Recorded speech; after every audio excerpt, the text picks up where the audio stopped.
topic. Are we born or made? Probably a lot of you watch this video, it's very famous, but probably some of you didn't.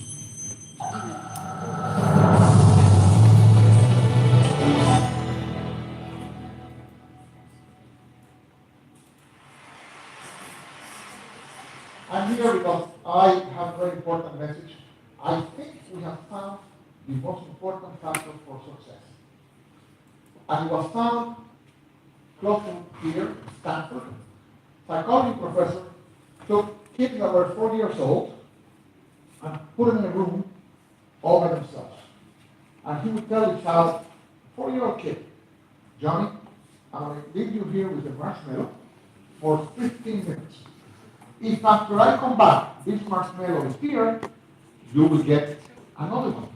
So you will have two. To tell a 4-year-old kid to wait 15 minutes for something that they like, it's equivalent to tell us, we'll bring you coffee in 2 hours. Exactly correct. So, what happened when the professor left the room? As soon as the door closed, 2 hours later, 80 marshmallows. 5 seconds, 10 seconds, 40 seconds, 50 seconds, 2 minutes, 4 minutes, 8 minutes. Some lasted 14 and a half minutes. Couldn't do it. Could not wait. What's interesting is that 1 out of 3 would look at the marshmallow and go like this. Would look at it, put it back. They would walk around. They would play with their skirts and pants. That child already at 4 understood the most important principle for success, which is the ability to delay gratification. Self-discipline is the most important factor for success. 15 years later, 14, 15 years later, follow-up study. What did they find? They went to look for these kids, they were now 18 and 19, and they found that 100% of the children that had not eaten the marshmallow were successful. They had good grades, they were doing wonderful, they were happy, they had their plans, they had good relations with the teachers, students, they were doing fine. A great percentage of the kids that ate the marshmallow, they were in trouble. They did not make it to the university, they had bad grades, some of them dropped out, a few were still there with bad grades, a few had good grades. I had a question in my mind. Will Hispanic kids react the same way as the American kids? So I went to Colombia, and I reproduced the experiment, and it was very funny. I used 4, 5, and 6 years old kids. And let me tell you what happened. Hasta para un niño de 4 años, es atractiva la idea de tener el 100% de retorno a la inversión en 15 minutos. Sin embargo, algunos de ellos, tan pronto la puerta se cerró, se perdieron la marshmallow inmediatamente.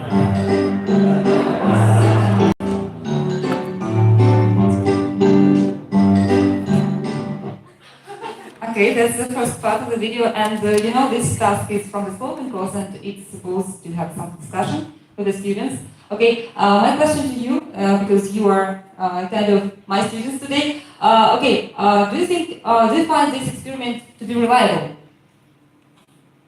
Yes or no? I have some doubts about it. Okay, yeah. Probably yes. Why do you think so?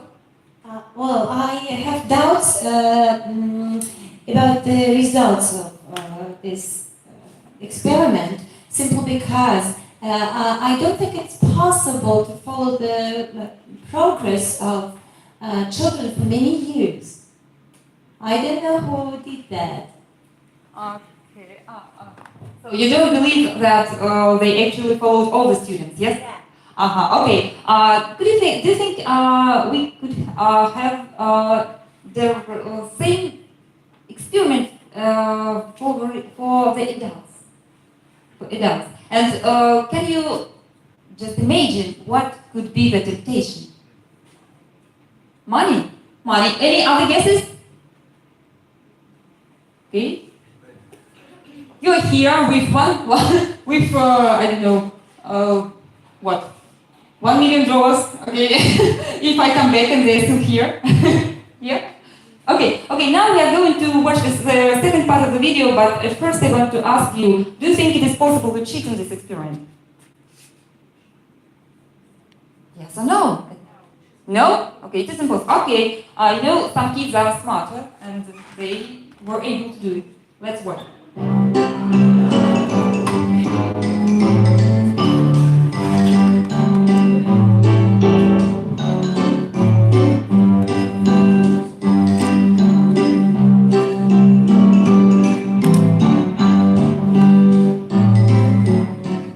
Otros, en cambio, resistieron el impulso.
So, what happened in Colombia?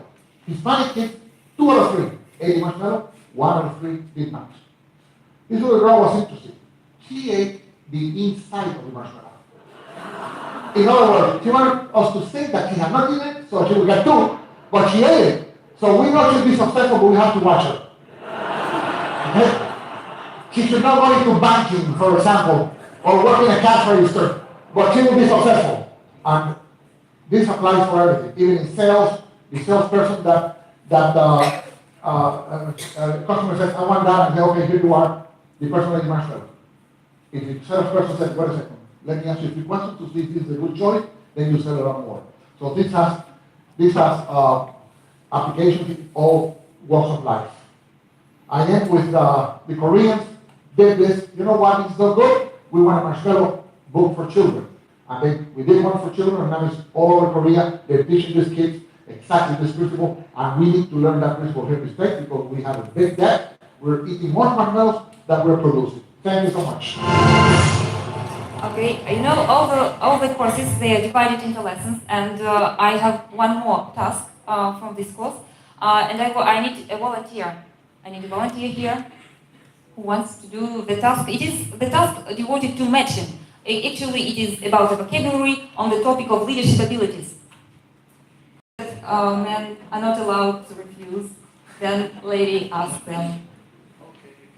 Okay, you see 2 columns here. In the first column, you can see, take a seat here. Okay, in the first column, you can see the words, and in the second column is the definitions. You need to click. Okay. Click on there, in the 2 column, okay, and to match the words with its definition. Okay. Okay. From first to second to last. Okay. To flow. What does it mean to flow?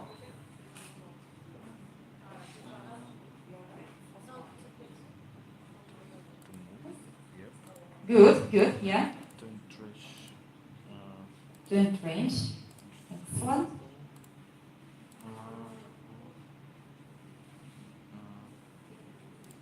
No. Okay. Unflappable.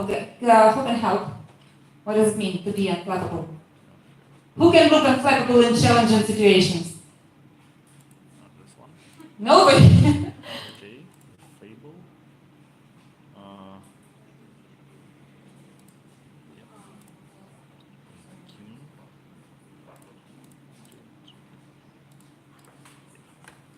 Okay, that was good. Thank you very much. Okay, you see, we have a lot of different tasks, but probably that was the last because we're on the clock and I need to save time for 2 other speakers. Thank you for your attention. If you have any questions on Vbox, you can ask me right now. Do you have any questions? Okay, I see. to allow everybody. Can this platform be used not only for learning languages, but for learning yoga, how to do this, or for something else? Painting or... No, actually, now it is used only for you learning English. Probably, yeah, but our goal, we are online school for teaching English, and now we are not interested in teaching yoga. Okay, this platform nowadays is only for English. Any other questions? No? Okay. Thank you for your attention. Now, let's give a round of applause for Tatiana Sokolova. It's time to draw. Thank you, first of all. And while my presentation is opening, I'd like to tell you some words about this platform.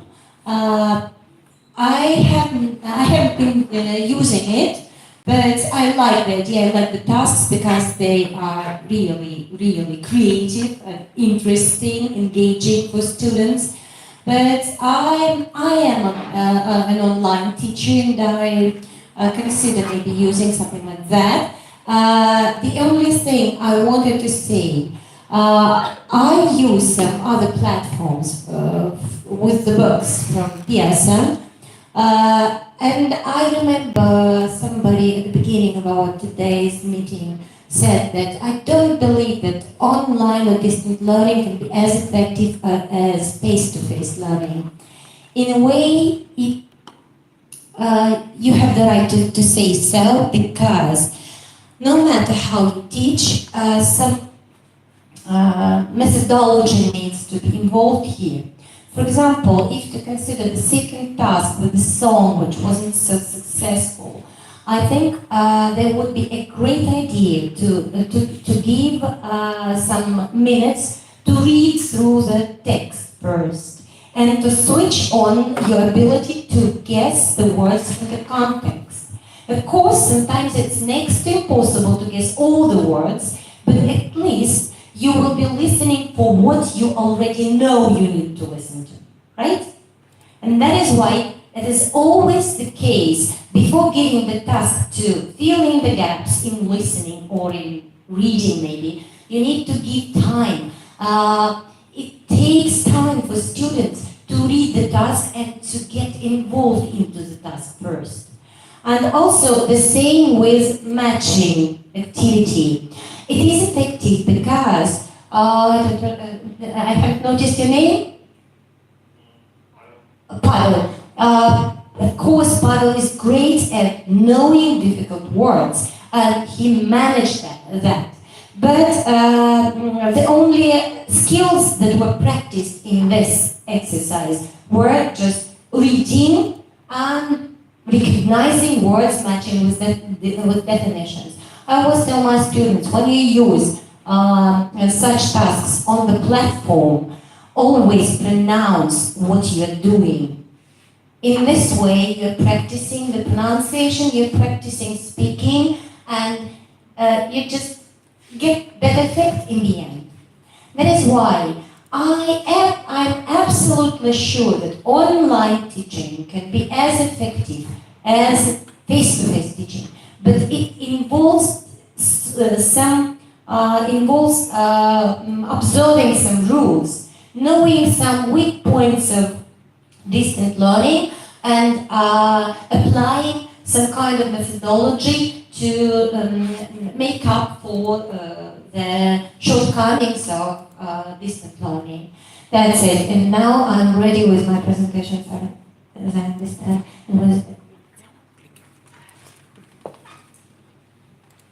Okay, so, and if it's possible, can you switch off the light, because again I'm going to show something on the screen.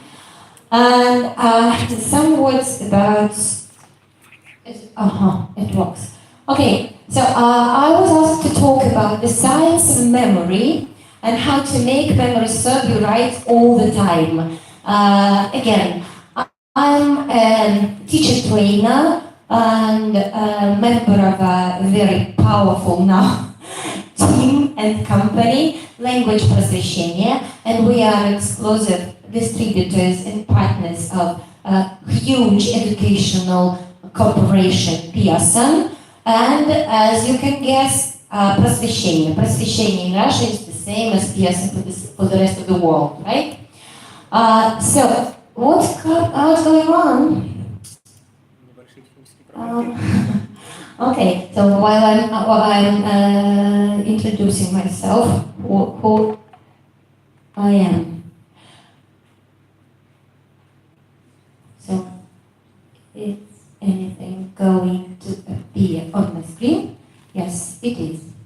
Okay, so I'm going to talk about the science of memory today, but I will try not to bore you to death with different terms and different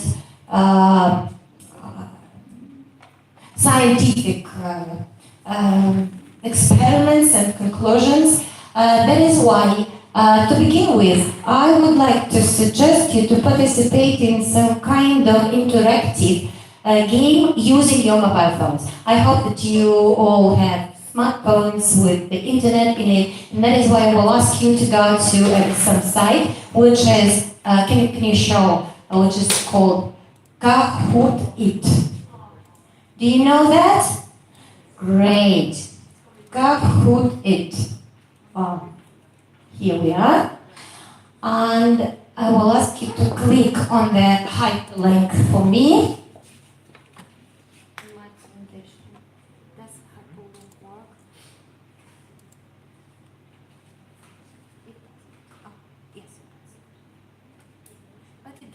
Because it's a presentation mode. We need to show it not in a presentation mode. We need to show the screen.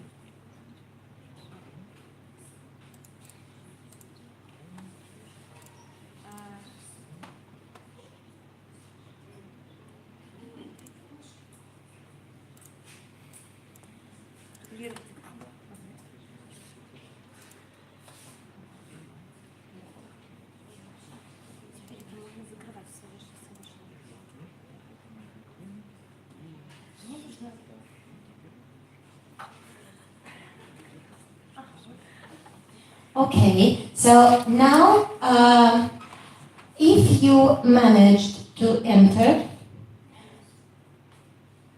we're going to play a game. A game will be about words. In fact, it's not a game. It is just a kind of questionnaire. I would like to find out what you really think. And while you are joining, there's a video about memory. Did you manage to join Kahoot? I never remember where I put my car keys. If you are here, so enter the code for the game. We have 5 players I here. can find out why you remember some things, but forget others. It's partly a problem with language. We use the word memory to mean very different things. And how our brain stores information is also quite variable. So information like where is something located or what did I last do, that depends on short-term memory. Where your keys are, you remember elsewhere, you remember the spatial parts of the brain. But you can get there, you have to go through the campus to get there. So if you are tired or distracted or you have dementia, it's very difficult to get to a memory. But memory for things like how you do something, like how you ride a bicycle or how you how you walk, how you run, how you dance, whatever, that. Okay, 24 players. Never conscious. Oh, never 25. It's Still joining. encoded in the cerebellum and the brainstem and the basal ganglia and all these places in the nervous system. They've learned that in concert. The networks are there, and you can do them. If you have a question you want to ask me, just email me at whytellmewhy@discovery.com or find me on Twitter at whytellwhy, and I'll do the best I can to answer your question. Okay, 28 players.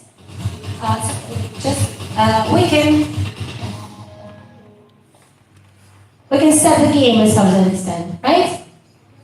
Okay, let's get started. I never remember where I put my car.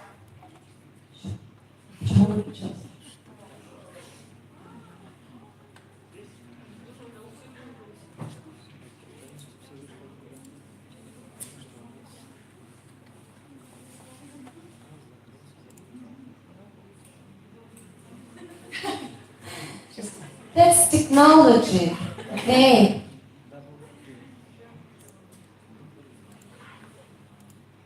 It will take time.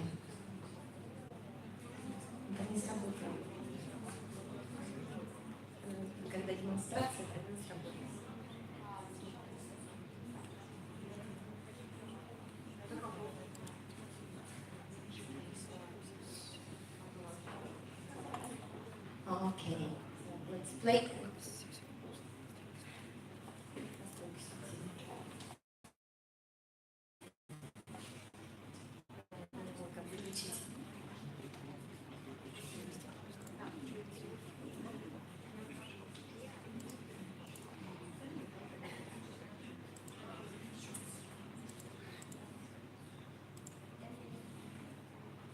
Okay, terribly sorry.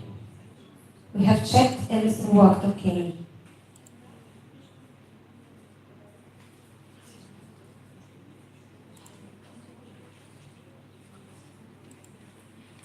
Anyway, you are here and you will be able to join very soon. Yes, play.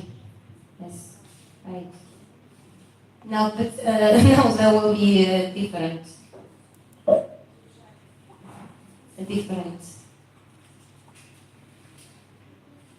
code, I think. Let's switch off the sound.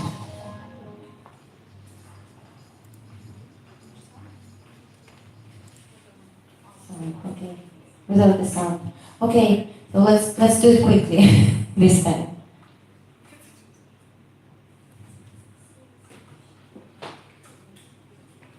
At least now I know that we need to wait for 28 people.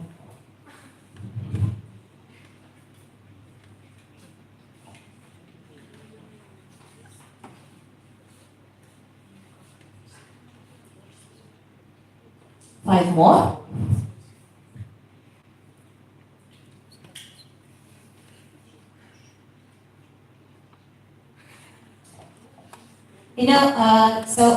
While we're waiting for more people to join, as you are young and you are really good with technologies, you can use it in your class with your students. Of course, when it is not a presentation, when you use everything on your own computer, everything will work perfectly well. If you have to present, of course, things do happen, but we are not upset, are we? No, we are not. Okay, so now we can start. Right? Can we start the game? Good. So the first question will be, what is memory? Memory is a gift, skill, something of both, neither of them. Please make your choice. You have 1 minute to choose. I set it longer because for some of you maybe it is just a new game, but you need to make your choice. So you can set a shorter period of time, for example 20 seconds, not to take up too much time.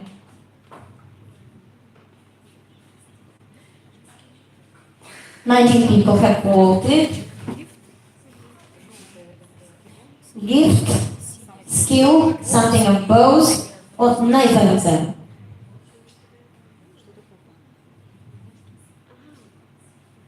Mhm. 12 seconds left. 9, 7, 6, 5, 4. Make your choice. 2, 1. Time's up. And let us see what is the result. So the majority of people think that memory is something of both, gift and skill. And 9 people think that it is a skill, right? No one is born with a perfect memory. It is being developed during the course of the time. But I wonder what people think who chose neither of them. Whose choice was that? Can you say?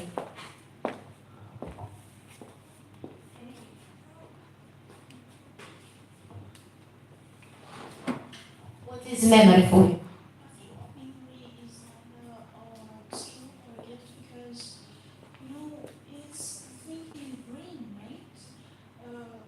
actions and your experience as well. So kind of both experience and your anatomy, not really anatomy, but biology. You can improve it, but the things you're given, yeah, it's not kind of gift, it's just what humans are. We memorize things, that's our function.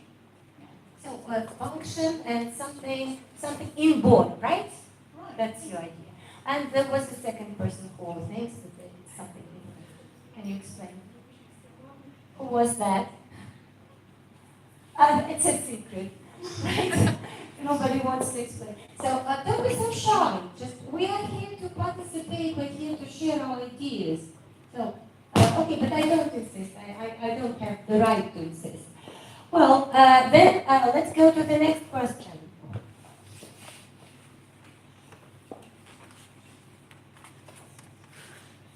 The next question. Do your students keep records of new vocab? Yes, in alphabetical order. No, there are vocabulary lists in the books. Words on the same topic with definitions or translations, and none of the above mentioned. How do your students keep vocabulary notes? In alphabetical order. Don't keep at all.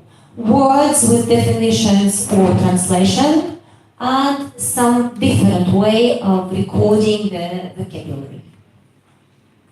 20 seconds, 25 seconds, 22. Just think carefully how.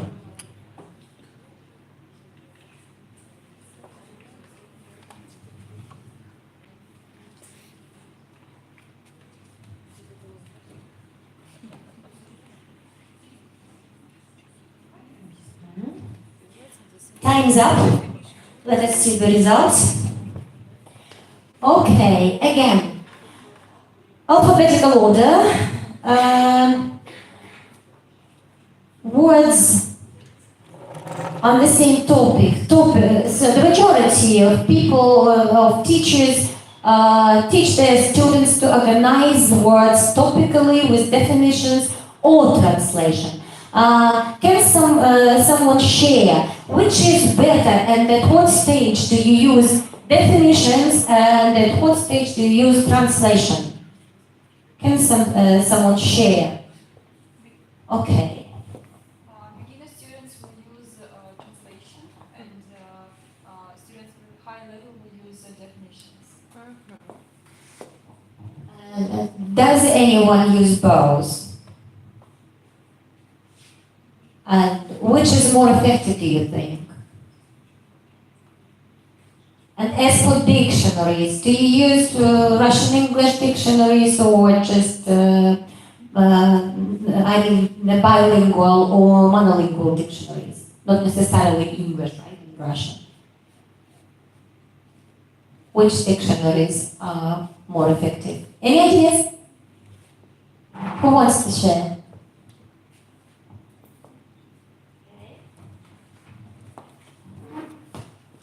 Can you say something?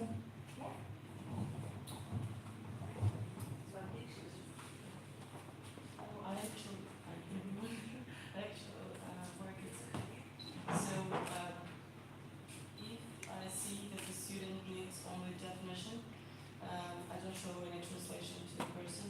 But sometimes it is necessary when translating the Russian thoughts into English, structured English sentences, so I make sure that they understand it and they will be able to use English structure, English collocations. Okay, so same about me. So sometimes I ask to write not only definition or synonym, but also Russian translation for maybe multiple verbs. Because sometimes they sound a little bit informal, not the kind of words you use in a formal writing or something. And sometimes my students find very funny translations among Russian words, which are really also informal. in a way. Okay, and the last question, oh no, just I wanted to ask those two people who use a different way of recording vocabulary. That's really interesting. Different way. Who wants to share that? When I work with students of either of English, have very low fluency in English, I ask them to write down definitions and examples of application of these words, so that I could then I check the dictionaries, the words of theirs, and I check how well they understand how to use this word in context. Exactly. Because sometimes they know how to define this word, but they cannot use it, and it's more important to make a definition. And sometimes I also ask them to add some derivatives with suffixes, prefixes, Great. That's the perfect way to make records of the words, because in fact pronunciation, meaning of the words, it's not good enough to use the word in the language, because we need to know how the vocabulary, how the words function in the sentence, how they collocate with other words, what prepositions can be used with those words, right? And, which is not less important, the ability to derive the words as some other parts of speech from the same word enriches your vocabulary considerably. That is why these rules are necessary to remember. And probably the last question.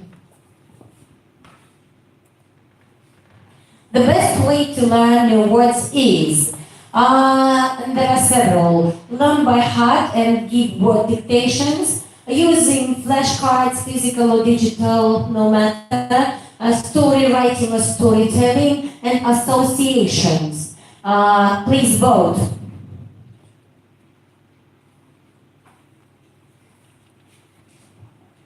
Maybe use something of of everything, but your favorite and most reliable way. Wow, associations. Absolute majority of people, none voted for word dictation. Why? Did you hate word dictations when you were younger, or you have never been given word dictations at school? Please raise your hands, those who have been given word dictations. Yeah, did you hear that? Did it help you to learn the vocabulary? Usually students learn the words by heart for dictation, write dictation, get their fives, and then forget all the words because they hate them, right? That's always the case. Okay, as for associations, we're going to talk about it today further in my presentation. No, can we switch the presentation? No. So today I'm going to talk. So of course I know that we are a little bit behind the schedule. So can we? I'm going to talk today about not only some terms and some science behind the memory, but I would like to also to show you some ways how to teach vocabulary and develop memory with kids, teens, and adults. But as far as I understand, if you are in a hurry, please let me know, and I will just try to be brief, right? Concise. We have answered the first questions of my presentation, but now I would like you to watch a very brief video, which is taken from an academic course for teaching English. Can you click the hyperlink, this one? Yeah, and make the screen bigger. Oh, here we go. And switch on the sound. As long as they can remember them. And sometimes that leads to disaster. Here on Newfoundland's rugged coast, forgetting where the rocks are can cost you your life. So sailors learn to navigate by memorizing songs that give directions. And on our west for 33 miles, 3 leagues offshore lies Wadham's Isle. These songs were a kind of GPS for countless generations, says well-known local singer Pamela Morgan. The points of the compass that are described in the song are very precise. You couldn't miss not a word or a line of that, or you'd find yourself in trouble. So people had to remember that song word for word because it was a matter of life and death. But on kind fortune unluckily, a songbird rock right in the tree. Ancient humans would sing songs like "Over here is the water well," or whatever melodies and rhythms they had then, and eat this plant, don't eat that plant, don't drink from that well over there. So and so's uncle did, and the neighboring tribe killed him. This kind of knowledge song we see the vestiges of today, even though we have writing and we can write down these important things in encyclopedias or in our cell phones. Every kid learns the alphabet through the song. A, B, C, D, E, F, G, H, I, J, K, L, M, N, O, P, Q, R, S, T, U, V. After that, I don't know. W, X, Y, and Z. Now I know my ABCs. Won't you come and sing with me? So you remember that you forget your car keys, or you forget somebody's name that you knew all your life. Just sit back, relax, let out a little smile. It's a rapid mathematician, it's a hot new style. Music class has been canceled in many schools, but in California, one teacher still thinks it's a formula for success. What do we call this kind of fraction where the numerator is bigger than the denominator? He's the rapping mathematician, Alex Cajetan. An improper fraction. It's very simple to remember because if it's bigger on the topper, it must be in bottom. If it's bigger on the topper, it must be in bottom. The denominator is skinny and the numerator is fat. Very nice. This is a tough, low-income neighborhood. Can we find other techniques that work as well as memorable songs? What else can stir deep, forgotten memories and help us memorize new ones? Hello, I'm Dave Farrow and welcome to Millionaire Memory. Dave Farrow teaches memory courses to business people eager to recall the name of every client. By visualizing something unique and different And Dave's got lots of unusual techniques. The next time you have to remember someone's name, try to turn it into a picture. This can be weird at first, but say my name, for example, Dave. Think of a wave, like a wave knocking me over, you'll never forget it. Someone like Mike, imagine like a giant boom microphone here, and Mike's holding on to it. Mary, think of her dressed up like the Virgin Mary. Well, my last name is Pharaoh, it's spelled F-A-R-R-O-W, but it sounds similar to an Egyptian pharaoh. Dave also teaches students like this at his old school in Kitchener, Canada, where he's today's motivational speaker. My dream is to triple the memory of everybody in North America and around the world. So I think you'll help me out with that, right? Okay, so David Farrow, he had a very poor memory as a child, but he really, in fact, he developed it throughout his life, and he became a memory trainer, and he became a speaker, and he now can remember several packs of cards, of playing cards, and he's the champion. You can find his name, you can Google and find the information about him. Yes, that is why you're quite right. Memory is a kind of skill and you can develop. Yes, it is something given to us, but it can also be developed. What two memorizing techniques were mentioned in this video? Actually, not even two, but we can find even three. What techniques were mentioned? When you can associate any name, for example, with any object, they like wave and Associations, Dave, wave, and we can mention illustration here because it wasn't mentioned in the video, but we saw it on the screen. Some images, illustration, and associations. But what was the first one? That's a mathematician. Songs and rhymes, exactly. And that's very, very true. That, yes, this is Dave Farrow. Memory is a skill, not a sprinkle of fairy dust. Right? That's his quotation. But if to talk about science behind memory, we need to make sure that we understand what is memorizing, storage, remembering, and forgetting. So if I had a little bit more time, I would have asked you to discuss and come up with your own definitions. But we are a little bit short of time, and I see that you're tired, and that is why we will try to do it a little bit faster. So you have some definitions. Discuss it with your partners sitting around the same table and try to match the definitions with the words.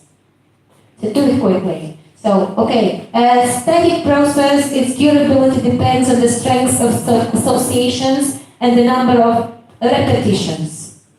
A mechanical externalization of absorbed information happens through erasing memory traces. And the last one, a process of associations of elements of psychological life. Very clever, difficult, and boring words. But, so you asked me to talk about science. So, any team ready with the answers? Raise your hands. Who's ready?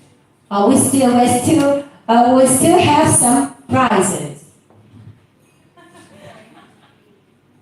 I think that number 1 is D, number 2 A, 3 C, and 4 B. Let us see. Memorizing. So, was it right? So, memorizing a process. And pay attention to the words that are in red now. Memorizing associations. And it is inside the definition already. That we need to associate things, right? Storage, what we keep in our memory. And it depends on the strength of those associations. And it depends on the number of repetitions. So the vocabulary you teach to your students needs to be revised regularly. If you just introduce it in during your first lesson and will never ever get back to it, then they will never keep it in their memory. They will never store this information. Remembering, mechanical externalization of absorbed information. How to explain that? In the video, you saw that a lady said, so I could forget where my car keys are. I can't remember. I can't externalize this information from my mind. But I will never forget how to drive a car. Why? Because it is a skill. So that is why maybe it is very important to make the vocabulary not just a knowledge of something, a recognition of the words, but to make it a skill, right? Forgetting happens through erasing memory traces. And what do we want to erase? All the traces of something from our memory. For example, not necessary, not relevant, great, wonderful, but there is one more reason why we want to forget. Something we don't use anymore, right? So something we don't need, we don't use, but there is one more reason. Exactly. Unpleasant things, unpleasant emotions, that is why. If you make teaching language, teaching vocabulary emotional, those emotions must be really, really positive, right? So I think that that's enough for science. I have completed the first part of the task, right? So the science behind memory, let's do something practical. And in fact, this is a kind of game I practice with my students. It's a word chain.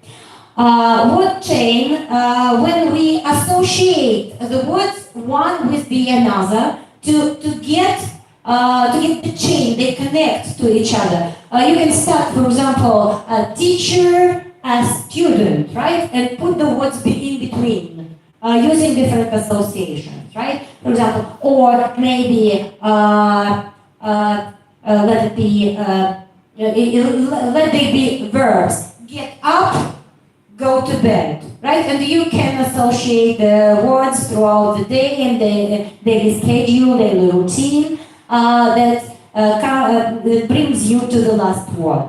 So the task is similar. When we talk about knowing the word, of course, everything begins with pronunciation and spelling. That's the initial stage. But if we want to make sure that the word is being used and our students feel free with processing and working with the word, our students need to know connotations and shades of meaning. Again, work with your team around the table, discuss something. What else is important to know about the word and in which succession? So, pronunciation spelling is first, then comes what? Any ideas? One idea, just from the table. Pronunciation and spelling, we usually begin, especially with kids, we don't write the word, but we teach them to pronounce this word. And only after that we make a whiteboard record or blackboard record, right? But they need to know meaning, right, exactly. Now go on. So meaning is next. Continue. How to associations? Associations with what? So word combinations. You're quite right, but there is something in between. For example, if it is a verb or maybe part of speech, it's close, very, very hot. Synonyms. Gramophone, right? Gramophone and how it works in a sentence, because we want to use it, right? Then comes, you are right, collocations, word families, so on and so forth. And the next stage, register. Because you need to evaluate the word and know where, in what situations can be used. With your friends, in a formal situation, in an informal situation, and you need to understand the register. Okay, so doesn't it remind you something? I know you're quite young teachers, but I'm sure that you have heard something about Bloom's taxonomy. Have you? Bloom's taxonomy, that's a philosophy of cognitive processing of information. Everything begins with remembering. Remember, the pronunciation and spelling of the word is the same. First thing is that's the low order thinking skills, when you need to remember something, right? Then you need to understand what it means. And knowing the grammar form, you can apply the word in a language. Then you analyze how it works together with synonyms, antonyms, collocations, and so on and so forth. Evaluate how formal it is. And finally, you can create, because you know connotations and subtle meanings of the words, and that is why you can use it in ironical expressions, for sarcasm, or maybe to make a joke, or maybe to express compassion, or something like that. With the shades of meaning of the words, you can create your communication pattern, right? Okay, so, and to finish it, all, it's necessary to understand that our brain is not designed to reproduce the information, but to process it. That is why every time when we use the word, some new connections appear between this word and images and other associations in our brains. Every time you use the same word in a new situation, makes it stick in your memory stronger, right? That is why, okay, so I will skip this because we have already discussed that. Why learning words is so difficult? First and foremost, there are several meanings. We have already discussed it. Homophones, collocations, spelling, pronunciation might be difficult, but the most important, learning words is just boring, especially when you need to learn them for word dictation, right? Just talking about meaning. Let me just practice pronouncing this tongue twister. We mentioned some dictionaries, right? And we mentioned the necessity to write the definition of the word. I will, you can read and I will read the definition. Can you guess what it means? A limbless scaled vertebrate with a single through grooved or tabular fangs. What's that? What might it mean? Can you guess? It's a definition. It's a definition from the dictionary, Merriam-Webster Online Dictionary.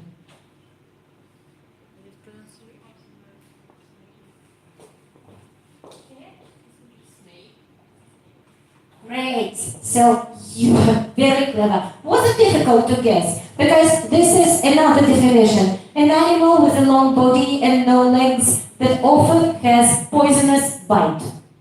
Is it much easier? Yes, that's from Longman Dictionary of Contemporary English. Right, that's a snake. Talking about definitions, we need to keep in mind the frequency of the words and how many words we need to know to communicate effectively. And if you know the words from this definition, I don't think it will help you to communicate effectively your ideas. But for example, in Longman Dictionary, in all level dictionaries, only 2,000 words are used for definitions. Just imagine, only 2,000 simple words. Is it good for students? Can it be used by even not very high-level students as a monolingual dictionary? Of course it can, it will be easy. Because some definitions can be really confusing. And язык-то можешь не знать, но сделать перевод обязан. Another thing is homophones. Just take a look at these phrases. Sometimes we don't use even dictionary or electronic dictionary. We just use audio translator. Can you guess how some of these phrases be translated into Russian? Can you hear me? Manicure. I'm just asking. Bye-bye, baby. Baby, goodbye. How can it be translated into Russian? Any ideas? Do you have any ideas, at least about one phrase? How can it be translated by audio translator? Because they are homophones. Here is this. Oh, great. Can you hear me? Here could be translated not only like слышать, but also like here is this. Yeah, can you hear me? Можешь ли меня здесь? Yeah. Manicure also деньги лечат. Great. Very clever. Very, very bright. So I think you will be voted for the prize winner today. Okay. Let us see. Right. I'm just asking. Oh, you don't want to pronounce it, I know. Something like that. Космический бар прессы продолжает. Я иду копать тебе шахту, купи ребенка.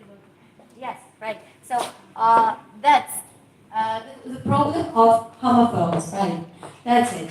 And sometimes when we don't remember or can't remember the word, we use the word как угодно называть. Thingamagic in English, right? Well, thingamagic. What different meanings has the word face? Face? It's easy, right? Part of the body. Any other?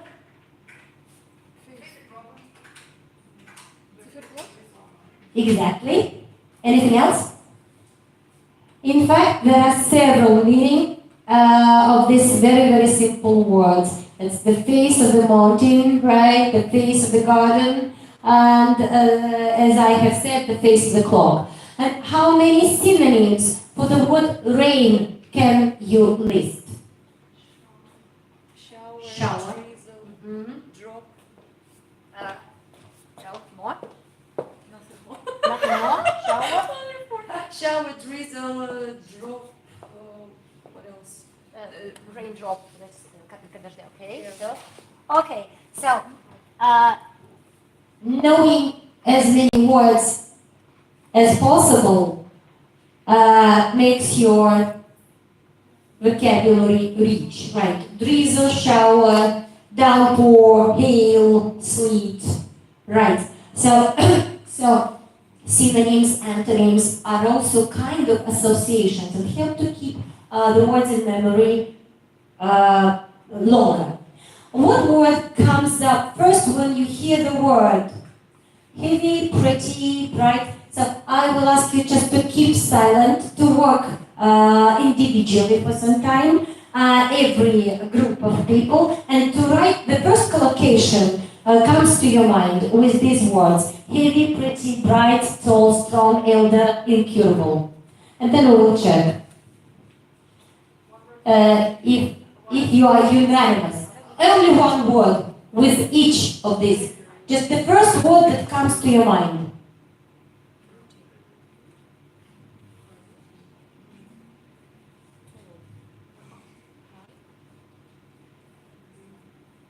Okay, 1, 2, 3. Let us play shouting game, right? I give the first word and all the rest shout as loud as possible the word that you have chosen as a collocation for that, okay? So, heavy. Rain was louder, okay. Pretty. Girl, and I heard face, right, okay. Tall. Tall, they don't hear. Tall building, tall man. Tall. Tall tree, why not? Okay. So strong. Strong man, strong body. If you talk about the weather, strong wind, why not? Bright. Bright idea, good. Bright. Screen. Is it a collocation, bright screen? Yes, it can be used as a definition, but it's not a collocation, right? So, bright idea, it is a collocation, because they go together well. You can guess whether it is a collocation or not when the majority of people come up with the same word for this word, because it comes up very often, really often. And incurable, unanimous. This is, exactly. Okay, so as for collocations, of course, that's what is checked at the test, by all means, and what makes the speech of our students really authentic. What makes them sound English, right? Not just just direct word-for-word translation, but how the words go together and how they collocate. So practice makes perfect. We need to give them a lot of practice on collocations as much as possible.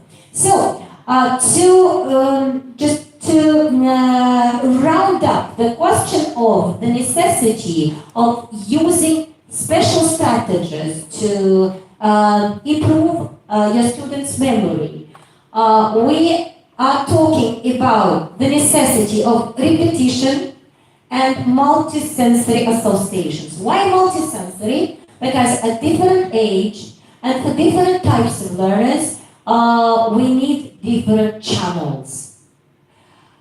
So, and stimuli can be absolutely different. With some people, sonic, like songs or rhymes or rap songs, right? Optic, visuals, we're 90% visual beings. That is why pictures, flashcards are quite effective with almost everyone. Motoric. Have you ever noticed that sometimes people, to remember a poem or to remember some maths formula, start walking back and forth? For example, my stepson, who was studying at the university, he was learning information technologies. To learn a new language for programming, he usually walked back and forth in the flat and repeated something, and it helped him to remember. I knew that he will remember it better.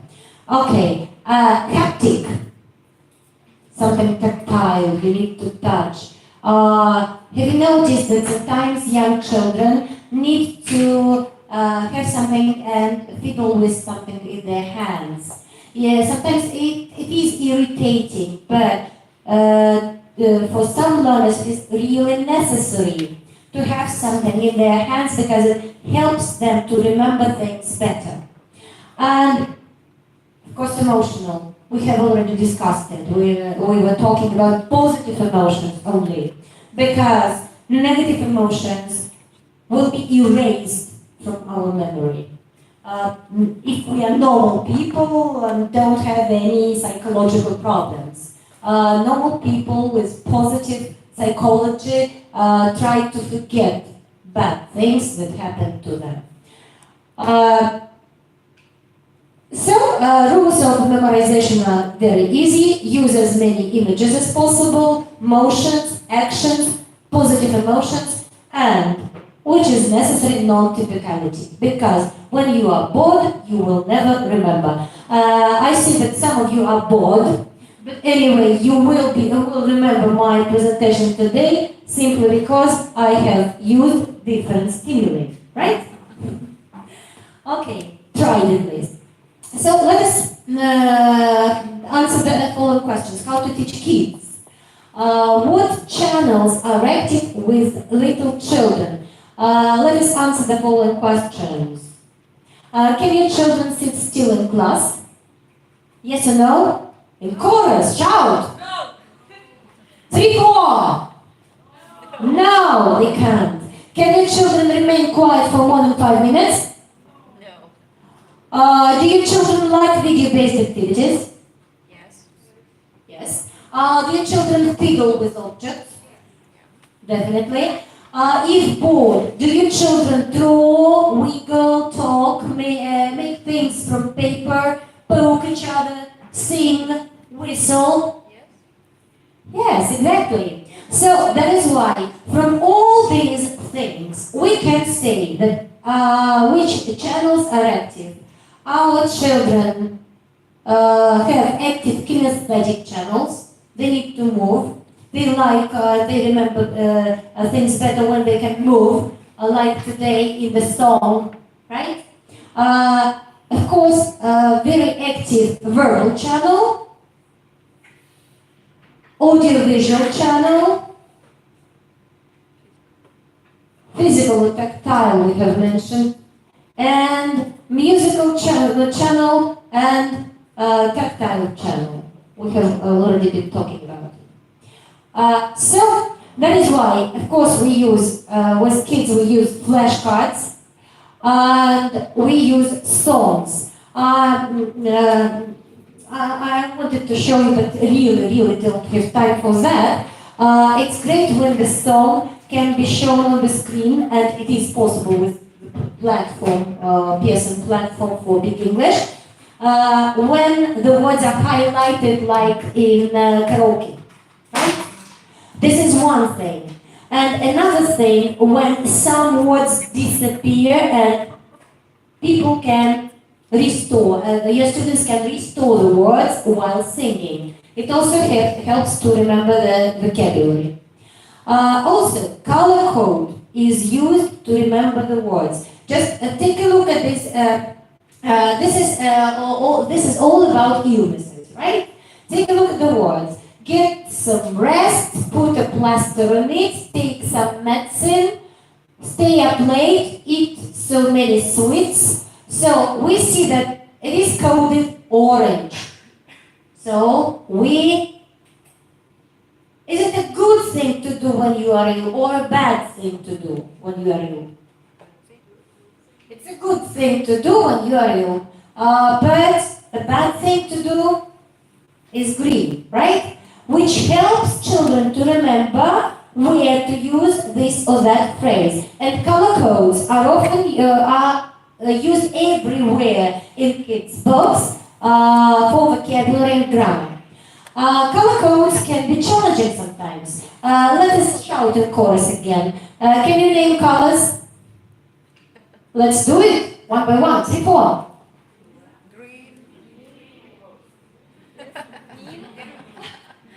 Yellow, red, pink, red, green, black. Black or brown? Black. Okay, it is challenging, right? And you know, when we talk about non-typicality, it is a challenge, and we challenge kids too. So I will show you another 2 more activities with challenge. But of course, words need to be recorded. And to record words, we need to teach our kids first to record them in the correct way. Not just word and translation, not just word and definition, but to think about something in between, not just the form and the meaning, but also how it works and how it can be used in the language. So that is why, of course, that's the task again from the book. Now go to my picture dictionary using images with the words, right? That's for little kids, but for older kids, of course, we need to teach them to use different associations, including word webs and how they work. And this is again from Big English. And this is an activity, a fun activity, when the word web is developed. First of all, in pairs, the different jobs are mentioned, jobs and different job titles. Then, or sports and different sport activities. Then they swap the cards, and this time they choose one job from each other's list or one sport activity from each other's list and continue this web. For example, a job of a firefighter, and they associate other words connected with this job, right?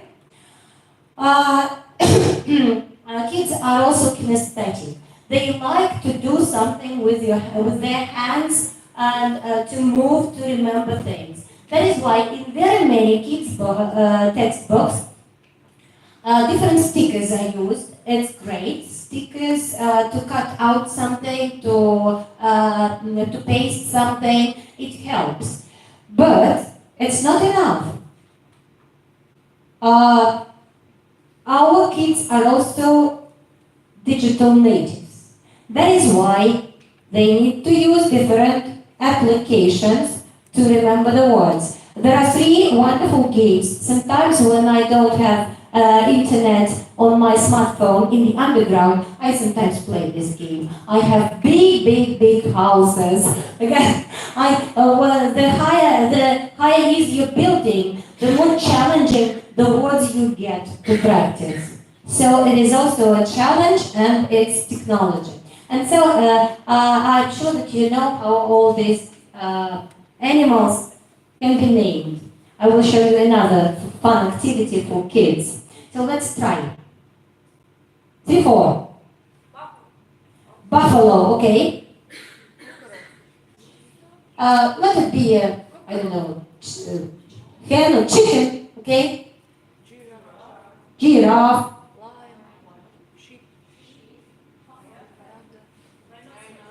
Rhinoceros, louder. Shark, duck, dog, puppy or a dog. Dog, let it be. Frog, pig. And now see what happens.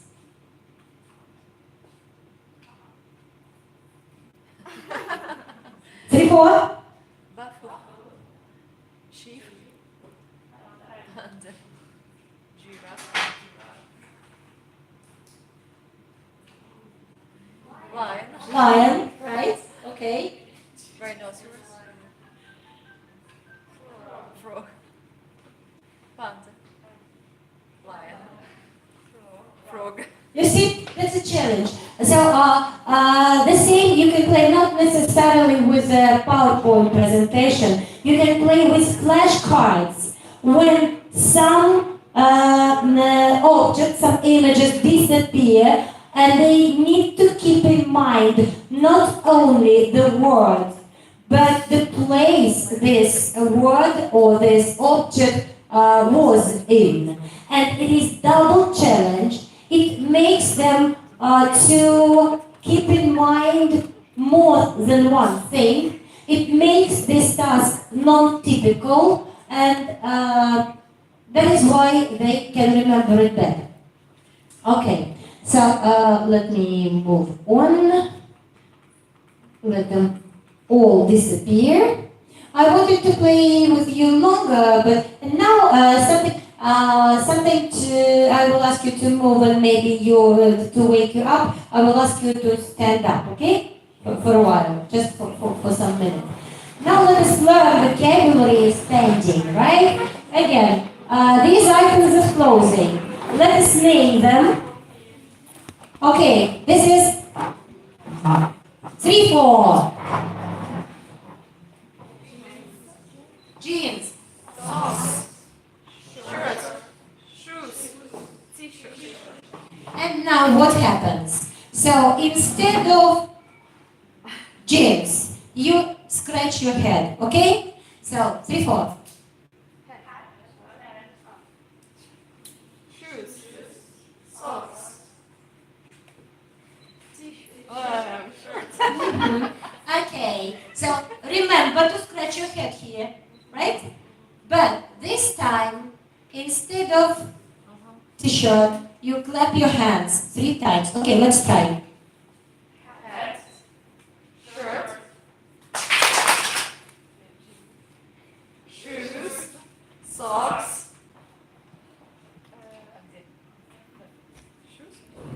Rub your nose, right? But remember to do this the same with this. 3, 4. Hat.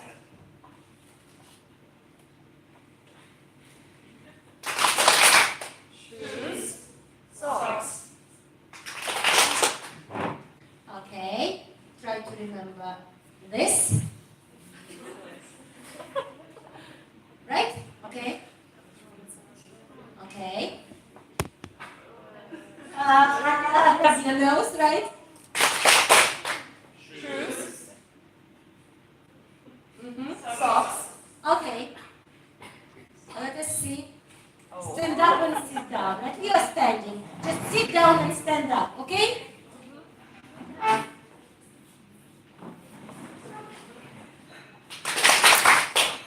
Socks. What is it? Scratch your head. Right. No. Blink. Blink twice. Right. Okay. Okay, the last one. Stick out your tongue, right? Let us try. Blink twice.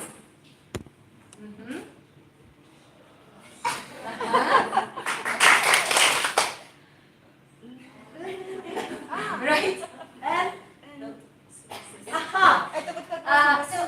can you see? And now you can ask, where is vocabulary? Your kids just do like this, like this, like this. Where is speaking?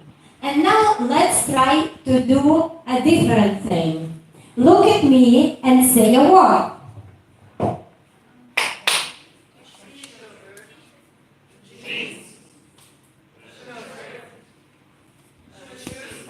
You see, right? So because it works both ways, right? So and very briefly, how much time do I have? Do I have any time left? No, I know no. But again, just very briefly about teenagers. With teenagers, we have almost the same thing, but the problem is that teenagers are developing, but they don't know about it. They are developing emotions, but they don't feel emotions. They are developing thinking skills, but they don't see the changes in them. And they are bored. That is why you need to entertain them. So introduce the word in an engaging context. First encounter counts. Visualize by all means, like with kids. Keep records, categorizing. And now they know how to do that because you started earlier. And involve emotions. And try to talk about something which is relevant for your teenagers. Play with words, make them fun. Organize as many exposures as possible. How many exposures are necessary to remember the word? At least. From 7 to 14 exposures, not less than 7. And how many words, new words, can somebody remember from one introduction? How many? 70. What is the average number? How many words can you remember from one lesson, for example? 10? Approximately. 7 plus minus 2. From 5 to 9 words, not more. If you give 15 words in the lesson, they're not going to remember any. Okay, so from 7 to 14 times of exposure and not more than 9 words. That's average. We're not talking about genius. And organize regular revision of past vocabulary lists. How to do that? I used memory box. We collected all the words from all the lessons in a box, and at the beginning of every single or every next lesson, we played with the words which were introduced at the previous lessons. You can keep this memory box in your class and play it with your class from time to time. Of course, use associations and mnemonic techniques. Challenge your memory. And let your students use the words in personalized context. I am going just to show how it is done in one book, focus, and our students are not going to record things like that because words die as soon as they are listed. This is one way to categorize, to write something inside or outside. What other ways to record vocabulary?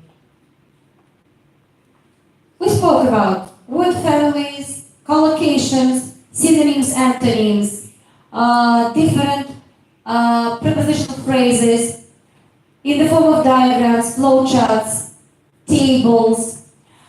And the way it is done, for example, in focus, if your students see one word, they make a record of it in a word store, in an organized way. Because the word store is at the back of the book, and they can use it every time. And after the record has been made, they use it in personalized context.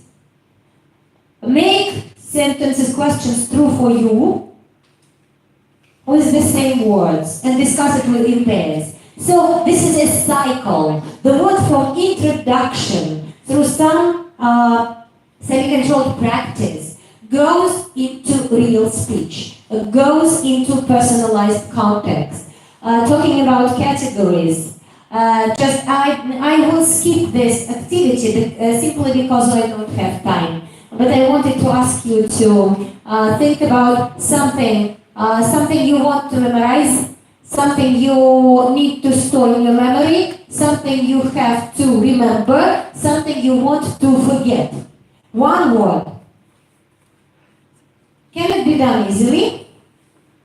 You can do the same with teenagers, giving different categories. For example, something in your room, something in your class, something beautiful, something ugly, or something disgusting, for example.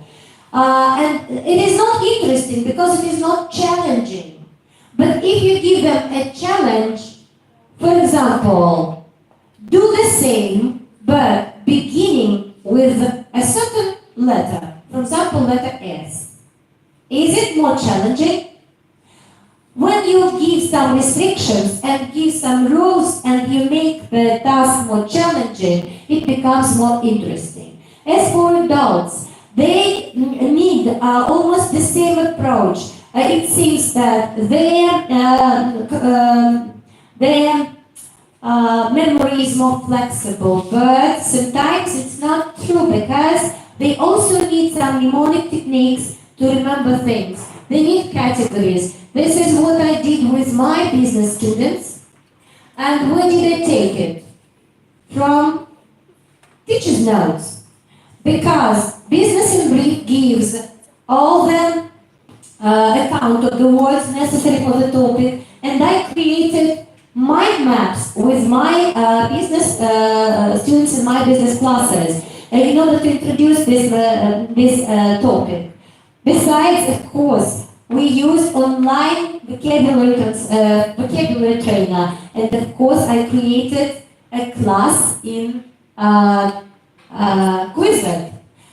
But a class in Quizlet takes a lot of teachers' time. That is why I involved students to create these sets of flashcards. And when they create something on their own, they remember things better. So that's the end. And the word change worked perfectly well with grown-ups too. They like making associations.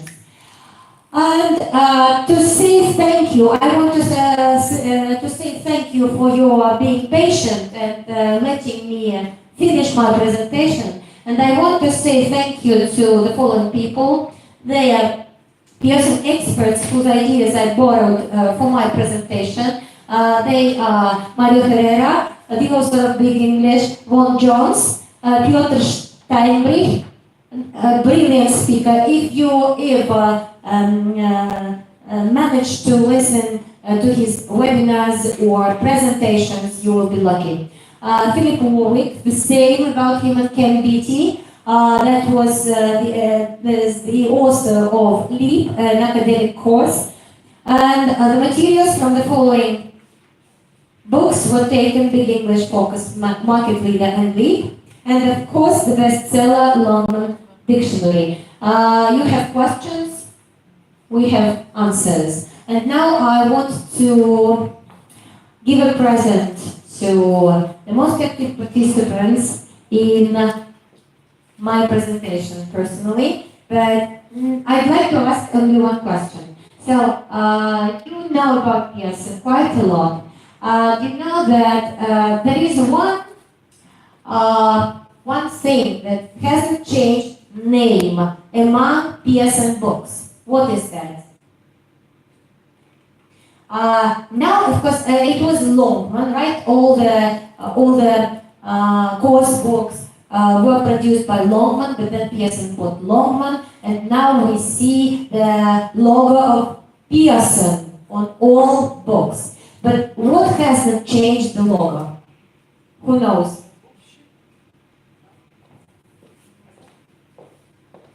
Yes, some kind of book, but what book? You saw it on the screen. Great! I thought that you are the most attentive and most active participant. Longman dictionaries. They haven't changed the name. Thank you, Olga. You are great. Thank you. And I'm terribly sorry for keeping you long. And I'm going to thank all of you for managing to survive. Okay, right, yeah. We're going to have an announcement. Yeah.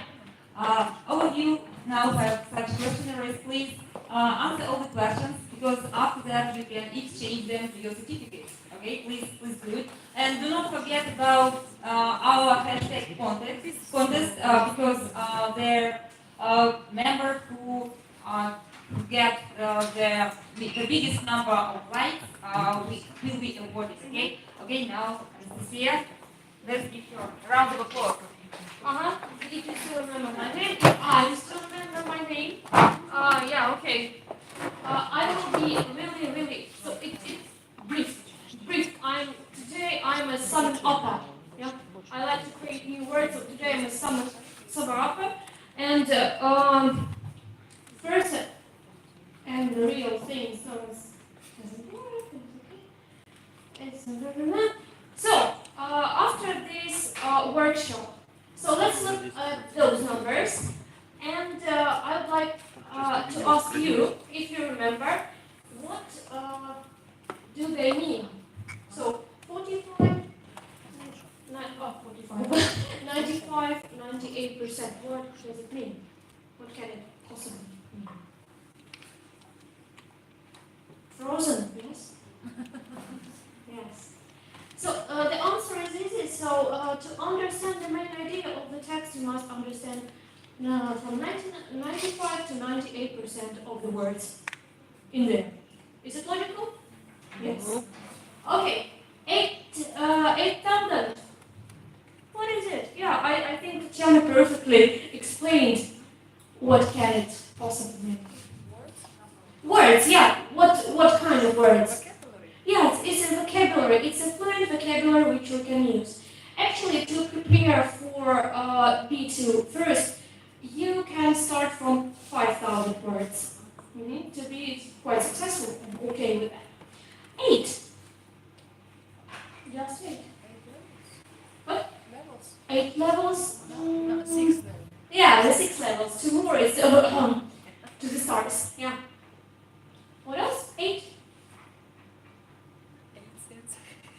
8 what? Okay, 8 what? Nothing 8. Actually, it is 8 years which children learn at school, study at school. Yes, and during these 8 years, he or she must learn 8,000 words to be proficient, to be fluent. So quite a tough, period of time, yeah, for non-native speaker to acquire such a wide vocabulary, yeah. And 30. Not 30 years, so the alternative, yeah, not 8 years. 8 years or 30 years. Okay. Any guesses? Okay, so I promise you to be brief. Actually, 30 items you need to learn each week. Yeah, to reach during these 8 years the target vocabulary, range of target vocabulary. And 80%. 80% of people survive to the end till this workshop, yeah? No, actually 80% means that 80% of the material learned during a lesson is forgotten between 24 hours.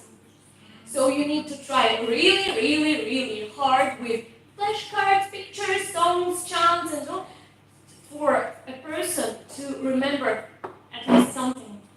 Yes? And so Tatiana perfectly circled the problem that it is not enough just to play with visuals. It is not enough to just play songs. Yeah. So for example, the visual will go, So I can't hear a song. I can't feel the rhythm. You know, Maria has got the beautiful voice. Yes, so you experience her voice today, and I'm envying, and I guess half of you are envying for her about this lantern and the song, and you just will be and the rooster and so on. So, but it's not enough. Again, yeah. And to sum up, so what can we use? Which tricks can we use for everybody, which will suit for everybody? For one group of learners will suit what? What is it? What is it? What is it? A box? A box? A box. So it can be a memory box. It can be a box of flashcards. Yeah? Like this. Actually, this particular box, I know that your students will create his or her own boxes, yeah? But here we've got already something already made for learning, yeah? This one is for adults, because adults still need to feel something, yes, to fidget something, yeah, in their hands, and it works, yeah? But not only flashcards, songs and chants, yes? And actually, for this particular thing, I wanted to share a resource which will help your learners. And of course, we thought, oh, here are flashcards, oh, you will make them, oh, songs, you will find them, but where?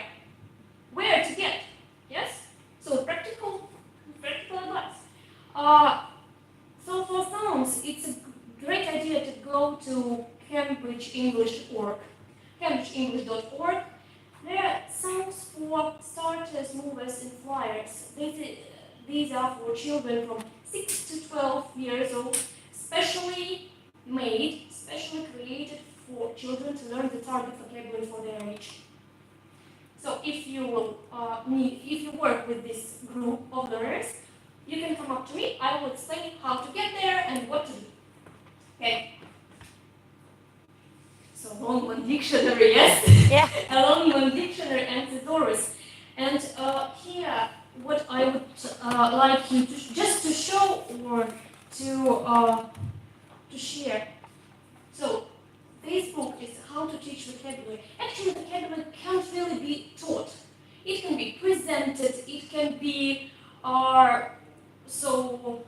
activated through the variety of activities like we've done today, yeah? And hopefully acquired. And hopefully acquired, yeah, but it depends on an individual because he's got his own way learning the vocabulary, grammar, and so on and so forth. So this particular book will cover all the ideas that Tatiana and Maria, not me actually, so conveyed today. So this can be found on Scott Thornbury, so he did a great job in this field. And one more book. What can work with teenagers? What else, yeah, in addition? So we've got many confusing words in English, right? So for example, father, further, yeah? For example, what else? Like open it and find put off, put out, yeah? And these phrases and idioms and phrasal verbs, they can be presented as the word of the day. I guess someone of you had a teacher who would start a lesson with an idiom or something like even a horse or four legs stumble. Maybe you won't use this particular idiom someday, but you will come across it in a text, in a proficiency exam, or somewhere, and you will be aware. Maybe it's not your active vocabulary, but it will go to passive, and someday you will remember. And it is a fun way, actually, to start a lesson with a confusing word or something. And this particular material will visualize in a fun and exciting way, because we don't need a negative backwash. As Tatiana said, we need something positive, exciting, and a story behind, and an emotional, so this thing, yeah? But this works for kids, actually. So kids, I know that many of you work with kids, but kids not all. And I've heard a kind of a problem which teachers share with me, that when you work with children for a long, long time, you feel like your language is deteriorating. And you need a cure for yourself. You need a resource, and you need a way to keep up with new words, with the problem that you're forgetting something when you're used jolly, jolly, joy, and enjoy, and forget the word entertainment, and a word, for example, regale, will never come up. Yes? Until the moment when you start to work with some people who are going to prepare for an exam. Yeah? And actually, I will share my own experience. So my colleague, she's working on one of the books. It is not an advertisement or something, but it is a real situation. She works with focus number 5, with the girls who are preparing for C1 advanced. And she's excited because if I go through the books, I will be so smart. It is really a thing. And she's, wow, I've learned so many new words. And so the motto of the book is actually memory, what else? Meaning. Memory, meaning, and motivation. Motivation. Yes? And motivation. And it is really so it works. It works. The girls feeling fine, and they are so learn the words in different contexts, different ways, so they don't feel, like a spade work. You know what is a spade work? It's like you're doing the same thing all the time, and you get tired of, again, learning the same words. No, it's different. It's subtle preparation for the life, for the experience, for the skill, and it's good. This is for the girls, and actually for what is important for a teacher. I know that many of you know the meaning of the word, you know the definition of the word, you know the word forms, yes, for example. But you still can't remember this word, really. And this is the moment when you should go deeper to the word origin, for example. Yes?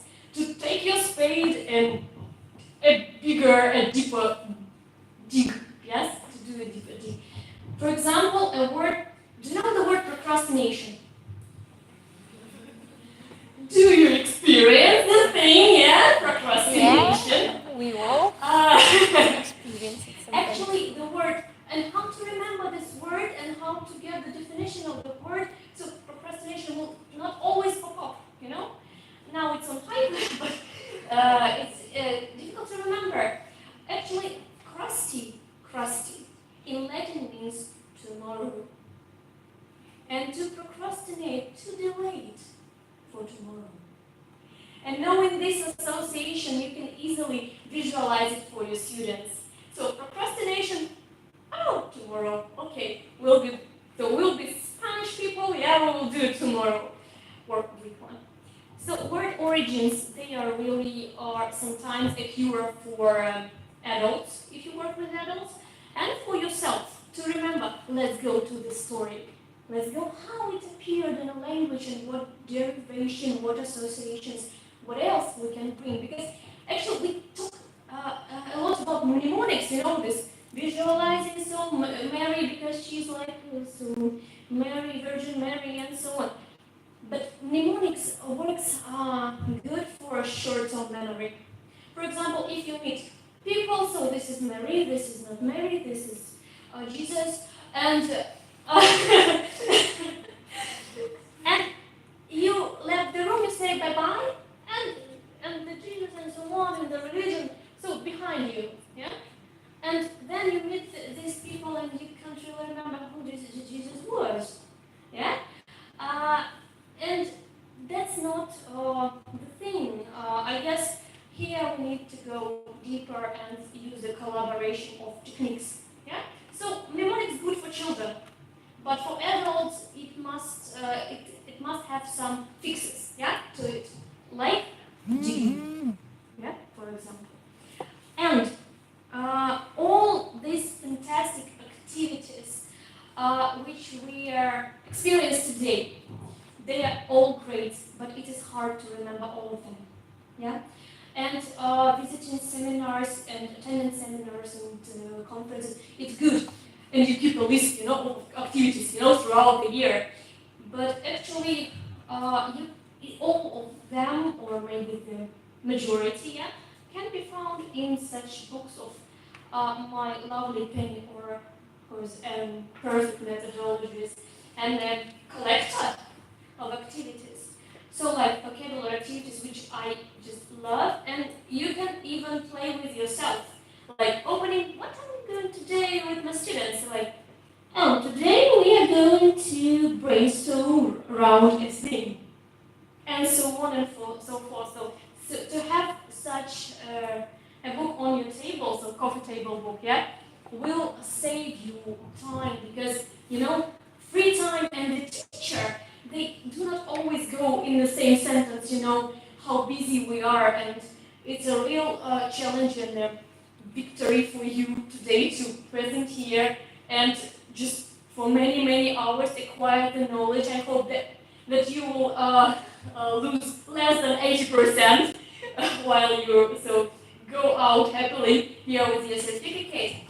And where can you find all those precious books and all the help that we can offer? Yeah.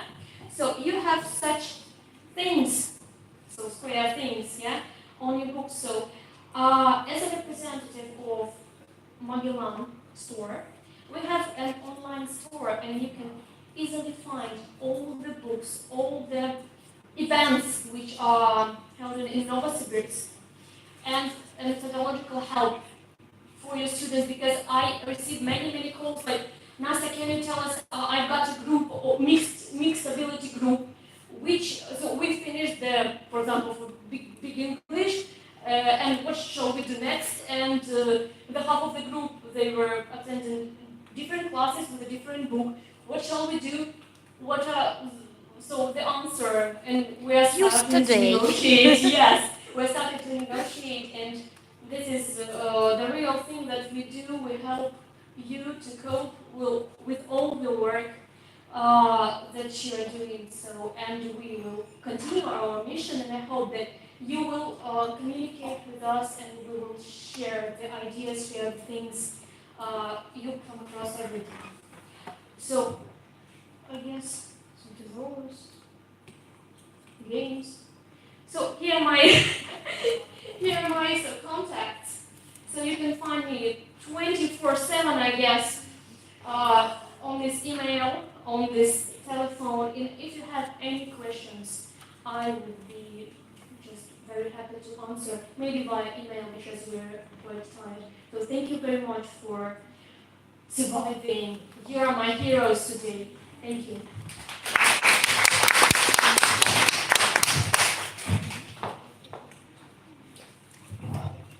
Okay, the last step, be patient a little bit. Now the results of our hashtag context are ready, and we are very glad to show you the winner. Okay, here it is. We have 58 likes. Okay, your applause, please. Who is it? Okay. Probably it will be more. It will be okay. Good. You are her friend. Sorry, and okay, you can pass. Okay. Thank you for coming, and we have just several minutes to share your impressions. What was the most useful? How do you find this event, and probably what are your impressions? Who wants to share his impressions? I can give you the microphone. It's open now. Okay, everybody is very tired. Okay, I understand you. let's do a group photo, please. And we're very glad to see you here again. Okay, let's stand up and take a picture.